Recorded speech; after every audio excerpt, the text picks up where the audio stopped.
Hey there, and welcome. Have you ever been in a negotiation and just felt like you were completely winging it? Well, today we're going to change all that.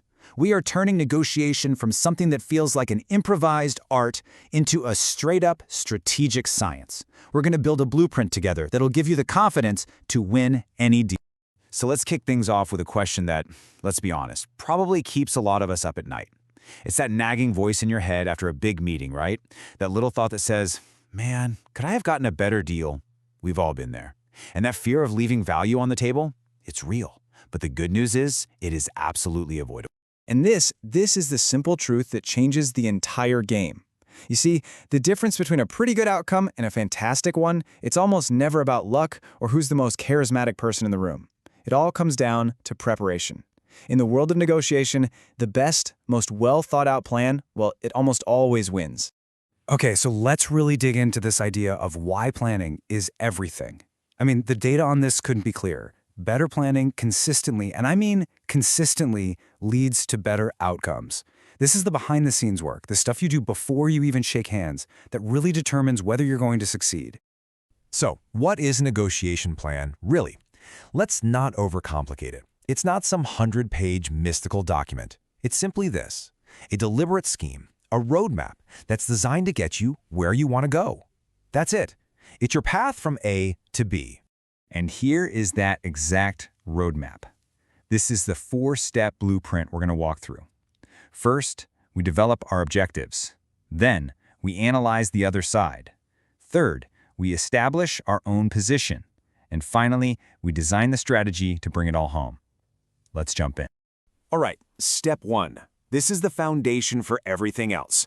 Before you can even begin to think about what they want, you have to get crystal clear, brutally honest, about what you want, and, more importantly, what you absolutely need. Now, this is where the magic starts. You have to separate your needs from your wants.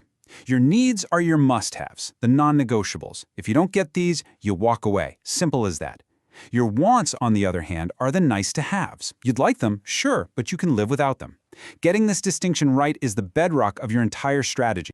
And trust me, this is not just some theoretical exercise. Picture this. You're deep in the weeds of a complex negotiation, talking about delivery schedules, payment terms, or intellectual property rates. It gets confusing fast. This clarity, knowing your needs from your wants, is your anchor. It's what keeps you focused and stops you from accidentally giving up something truly essential. Okay, let's pivot to step 2.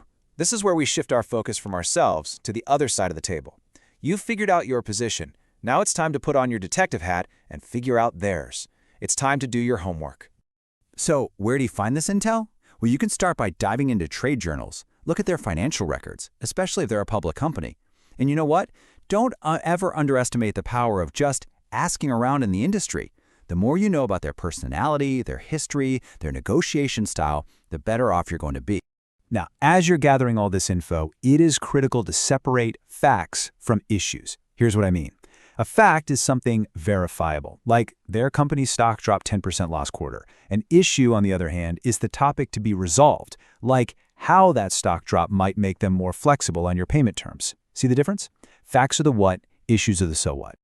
And here's a brilliant little tactic for you. Sometimes, the best way to understand the other side is the most direct way. You just ask them. But here's the key. Don't ask yes or no questions. Instead of, is price the only thing that matters, ask something open-ended, like, what does a successful outcome look like for you in this deal? That kind of question invites them to tell you what they really want, and that's how you start finding common ground. All right, moving on to step 3. This is where we establish our limits, and honestly, where we find our real power in any negotiation. It's all about knowing your walkaway point. And that brings us to what might be the single most important acronym in all of negotiation, BATNA. It stands for Best Alternative to a Negotiated Agreement. If you remember one thing from this, remember this: you have to know your BATNA.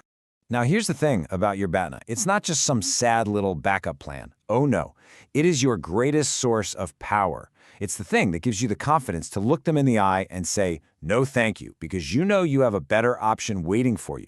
A strong BATNA gives you incredible leverage. And if you want a perfect real-world example of this in action, just look at what happened back in 2008. Microsoft was in this massive high-stakes negotiation to buy Yahoo. They put a huge offer on the table, but they had a very strong BATNA. They knew exactly what they would do if the deal fell through. And because that alternative was so solid, they had the confidence to walk away from a truly mind-boggling amount of money, $47.5 billion. Now that is the power of knowing your BATNA. So once you know your walkaway point, your BATNA, and you've made a pretty good guess at theirs, you can start to see this thing emerge, the bargaining zone. Think of it as the sweet spot. It's that overlapping space between your bottom line and their bottom line, where a deal can actually happen. This is where agreements are born. Okay, we've made it to step 4, the final piece of our puzzle. It is time to take everything we've put together, our needs, our research, our walkaway point, and build an actual, concrete game plan. First up, let's get clear on the difference between strategy and tactics. Your strategy is your big-picture game plan. Are you going for a competitive win-lose kind of deal, or are you trying to build a collaborative long-term partnership? Tactics, on the other hand, are the specific moves you'll make inside the room. Things like using silence strategically or deciding who should make the first offer. And a huge part of your strategy really boils down to this choice of mindset. Do you see the negotiation as a battle over a fixed pie, where for you to win, they have to lose? Or are you taking a win-win approach, where you're looking for creative ways to make the whole pie bigger so that everybody gets a better slice? Now, that second one takes more work, for sure, but the payoff can be massive. And this whole win-win thing isn't just about being nice. It involves real techniques. Take log rolling, for instance. It's basically strategic trade-offs. Let's say you care a ton about a quick delivery date, but they care way more about the payment schedule. Well, you can give them the payment terms they want if they give you the delivery date you need. You both give up something you care less about to get something you care more about. Classic win-win. So let's just quickly run through that blueprint one last time. Number 1, define your wants and needs to get that critical clarity. 2, do your homework on the other party. 3, know your BATNA, because that's where your real power comes from. And 4, craft your strategy and the tactics to pull it off. So there you have it. That's your 4-step blueprint for building a negotiation strategy that actually works. But now, of course, the real work starts. Your plan is ready, so the final question I want to leave you with is this. It's not just about what you can get, but what you can create. How will you make the pie bigger?